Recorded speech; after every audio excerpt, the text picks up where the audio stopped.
kami dari kelompok 7 Biologi Sel Farmasi akan mempresentasikan hasil diskusi kelompok kami tentang kaitan biologi sel dan bidang farmasi, sel tanaman dengan topik yang kami ambil adalah tanaman kunyit. Berikut adalah anggota kelompok kami.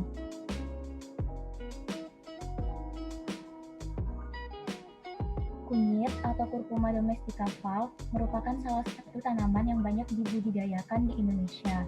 Tanaman kunyit merupakan tanaman yang banyak manfaatnya dalam kehidupan sehari-hari, sebagai bumbu, obat-obatan, kosmetik, dan juga sebagai bahan industri.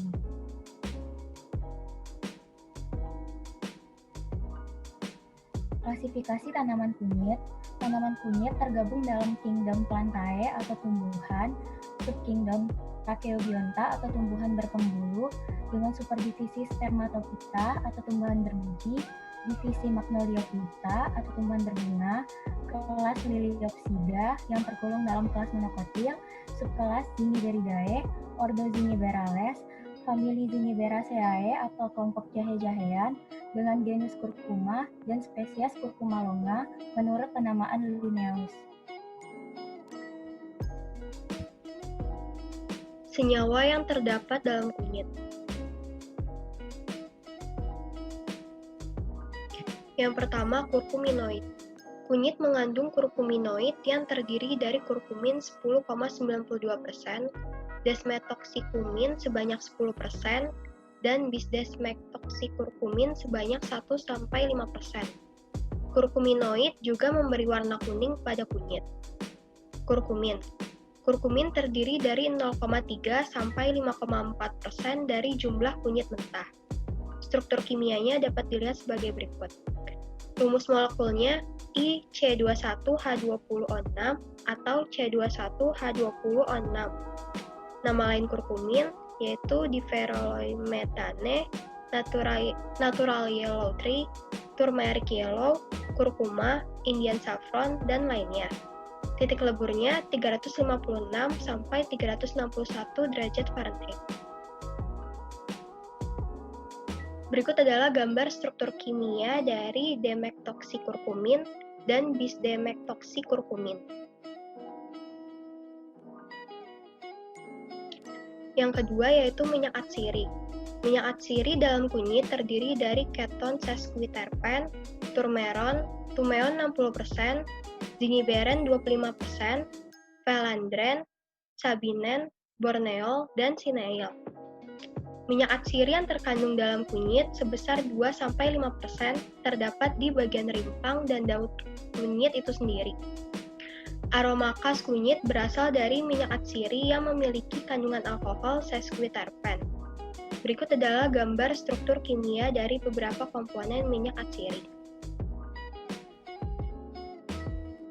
Yang ketiga yaitu garam-garam mineral. Beberapa mineral dalam kunyit terdiri dari zat besi, magnesium, kalsium, kalium, mangan, fosfor, dan natrium. Keempat, senyawa kimia lainnya.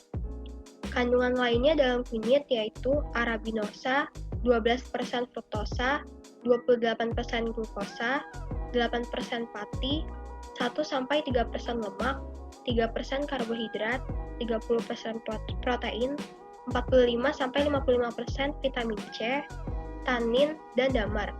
Berikut adalah beberapa gambar struktur kimia dari senyawa kimia lainnya. Khasiat senyawa-senyawa pada kunyit. Yang pertama, ada kurkumin. Kurkumin bermanfaat sebagai anti-hepatotoksik, entelmintik, antiedemik, analgetik, antioksidan, antitumor, antikoagulan, anti-kanker, antipiretika, dan antiinflamasi. Kurkumin juga dapat digunakan untuk menurunkan tekanan darah, obat malaria, obat cacing, obat sakit perut, mengobati keseleo, memar, dan rematik.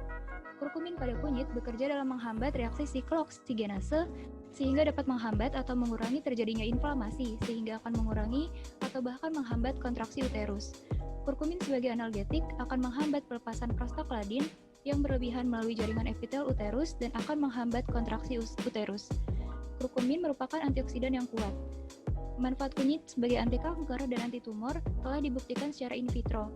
Senyawa kurkuminoid dalam rimpang kunyit memiliki sifat sitotoksik yang dapat menghambat proliferasi sel-sel kanker dan dapat mengurangi atau menghilangkan bau, rasa gatal, mengurangi ukuran luka dari kanker. Zat warna kurkumin dimanfaatkan sebagai pewarna untuk makanan manusia dan ternak. Yang kedua ada minyak katsiri. Minyak katsiri adalah ekstrak dari berbagai macam tumbuhan. Salah satu bahan utama dalam pengobatan alternatif. Dalam dunia medis, minyak katsiri seringkali diperlakukan sebagai bahan utama dalam metode pengobatan aromaterapi maupun naturopati, bermanfaat untuk mengurangi gerakan usus yang kuat sehingga mampu mengobati diare dan juga meredakan batuk dan anti kejang. Selanjutnya ada tanin. Tanin adalah kelompok senyawa yang termasuk ke dalam golongan besar senyawa polifenol yang dapat mencegah atau menetralisasi efek radikal bebas yang merusak, yang menyatu dan mudah teroksidasi menjadi asam tanat. Senyawa ini juga memiliki sifat unik berupa kemampuannya untuk berikatan dengan molekul lain, termasuk berbagai mineral dan protein. Tanin berkontribusi terhadap warna dan rasa berbagai tumbuhan. Dan yang terakhir ada garam-garam mineral. Garam-garam mineral merupakan bahan aktif untuk membangun berjuta-juta sel, berperan dalam berbagai tahap metabolisme, keseimbangan ion-ion di dalam cairan tubuh, diperlukan untuk pengaturan pekerjaan enzim-enzim, pemeliharaan keseimbangan asam basa, dan pemeliharaan kepekaan otot dan saraf terhadap rangsangan.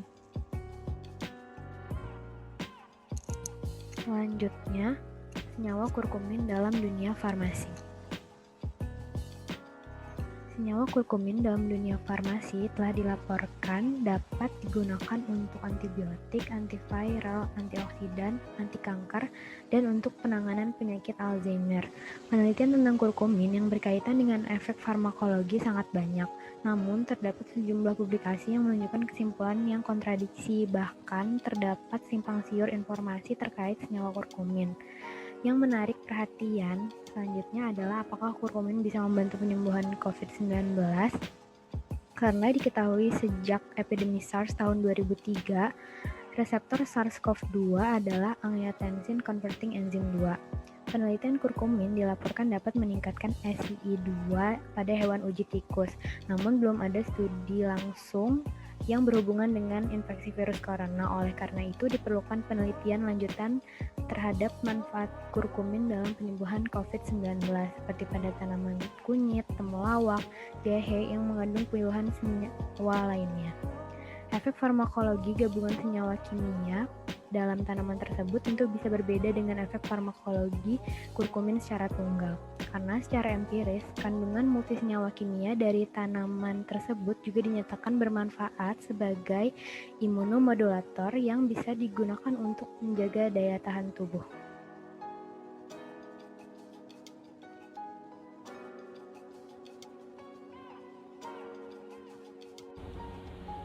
Toksisitas pada kunyit terutama pada zat aktif kurkumin. Hepatoprotektif. Kurkumin masih dianggap aman secara umum dan belum dikaitkan dengan cedera hati secara konsisten. Merupakan penyebab langka dari cedera hati idiosinkratik dan perlu diteliti lebih lanjut untuk keamanan dan kemanjurannya bila diberikan dalam dosis yang relatif besar dalam jangka waktu yang lama. Kategori kemungkinan cedera hati akibat obat tergolong D, yang artian kemungkinan penyebab cedera hati yang tampak secara klinis. Kelas obat termasuk suplemen herbal dan makanan. Interaksi. Mengurangi kerusakan DNA, memperlambat pembentukan ROS dan peroksidasi lipid, meningkatkan tingkat aktivitas antioksidan, memiliki efek perlindungan pada kerusakan kulit yang diinduksi radiasi.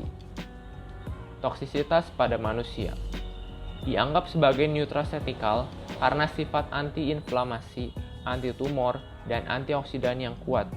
Kurkumin gagal melindungi sel RLE dari kerusakan DNA oksidatif yang disebabkan oleh kuarsa, menyebabkan kerusakan DNA oksidatif pada makrofag alveolar tikus dan sel epitel paru-paru manusia. Toksisitas non-manusia.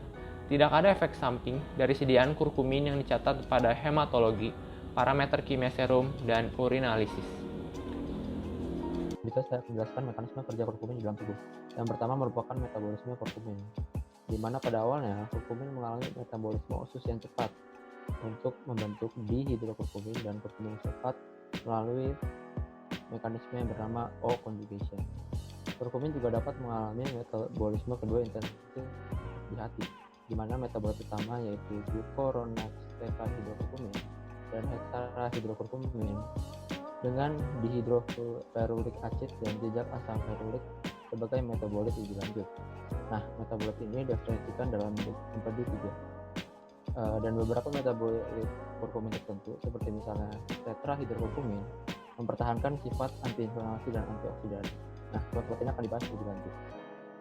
Berikutnya adalah gambar skema dari metabolisme kurkumin dalam tubuh. Berikutnya saya akan menjelaskan tentang mekanisme antiinflamasi pada kurkumin. Sebenarnya terdapat mekanisme lain, yaitu anti kanker dan beberapa mekanisme lain. Namun untuk mekanisme anti kanker belum dapat diuji coba pada manusia karena hasilnya belum pasti dan hanya berlaku pada tikus. Sebelumnya saya akan menjelaskan tentang antiinflamasi terlebih dahulu. Antiinflamasi atau anti radang adalah sifat, misalnya sifat suatu obat atau makanan yang mengandung radang antiinflamasi. Nah, sel-sel inflamasi pada kurkumin akan melepaskan spesies reaktif di daerah sekitar peradangan. Berikutnya, spesies reaktif ini akan menghubungkan stres oksidatif dan peradangan. Dan berikutnya, sel-sel inflamasi akan memblokir aktivasi NF-kB yang ditingkatkan oleh beberapa rangsangan inflamasi yang berbeda. Berikutnya saya akan menjelaskan tentang sifat antioksidan pada kurkumin, di mana kurkumin telah terbukti meningkatkan penanda sistematik stres oksidatif. Tinjauan sistematis baru-baru ini dan meta-analisis data kontrol acak yang terkait dengan kemanjuran suplementasi dengan kurkuminoid murni pada parameter stres oksidatif menunjukkan bahwa efek signifikan dari suplementasi kurkuminoid pada semua parameter yang diselidiki, bahwa stres oksidatif termasuk aktivitas plasma SOD dan katalase, serta konsentrasi serum dari GSH dan lipid peroksida. Nah, efek kurkumin pada radikal bebas dilakukan oleh beberapa mekanisme yang berbeda. Kurkumin adalah senyawa lipofilik yang membuatnya menjadi pemulung radikal peroksil yang efisien. Oleh karena itu, bisa dibilang bahwa dia memiliki sifat yang mirip dengan vitamin E. Kurkumin juga dianggap sebagai antioksidan pemecah rantai. Terakhir, sintesis kurkumin. Secara umum, sintesis kurkumin itu kondensasi asetil aseton dengan vanilin.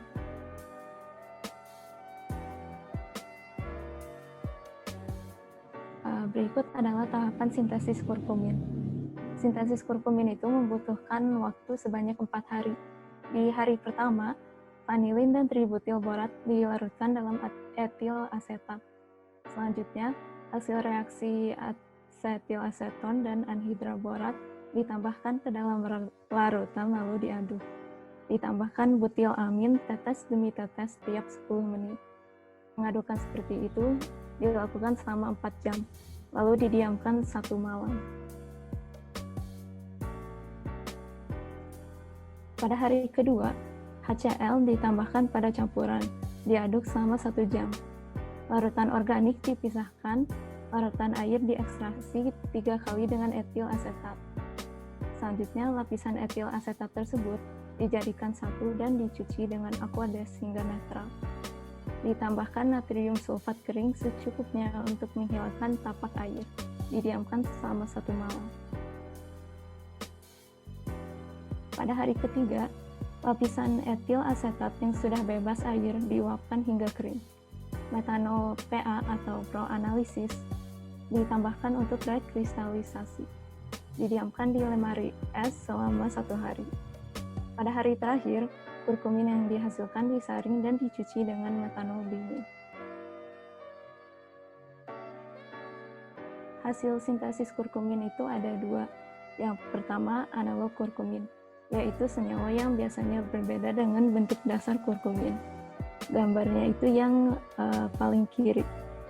Yang kedua itu derivat kurkumin, yaitu hasil sintesis yang masih mempertahankan bentuk dasar kurkumin, yaitu C, ikatan rangkap C, CO, CH2, CO, C, ikatan rangkap C.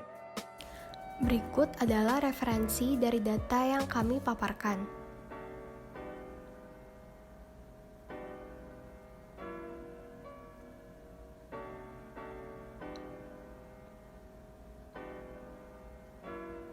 Sekian dari kelompok kami, mohon maaf bila terdapat salah kata. Sekian dan terima kasih.